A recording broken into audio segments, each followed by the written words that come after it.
कि हमने आपसे पहले भी कहा था कि ये आपके साथ में बैठेंगे, लेकिन ईमानदारी के साथ नहीं बैठेंगे, आणि म्हणून त्यांनी सोडलं आणि पुन्हा तो बीजेपी बरोबर गेला, अशी परिस्थिती. तीच गोष्ट आपण बघत असाल तर ममता बॅनर्जीने सुद्धा हे केलं,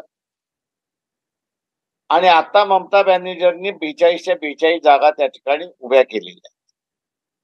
राहिली आता युती गुजरात मधली झालेली आहे, कर्नाटक दिल्ली मधली आप बरोबर झालेली आहे.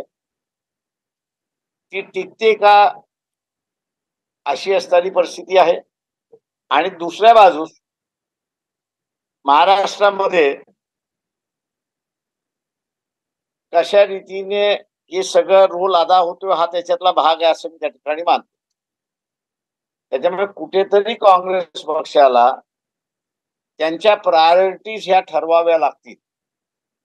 भारतीय जनता पक्षाचं सरकार केंद्रामधनं घालवणं हे त्यांची प्रायोरिटी आहे की आपला पक्ष वाढवणं हा त्यांची प्रायोरिटी आहे, याचा निर्णय त्यांनी घेतला पाहिजे असं मला वाटतं. सर फायनली महाविकास आघाडी शेवटी ते एकत्र राहिले तरच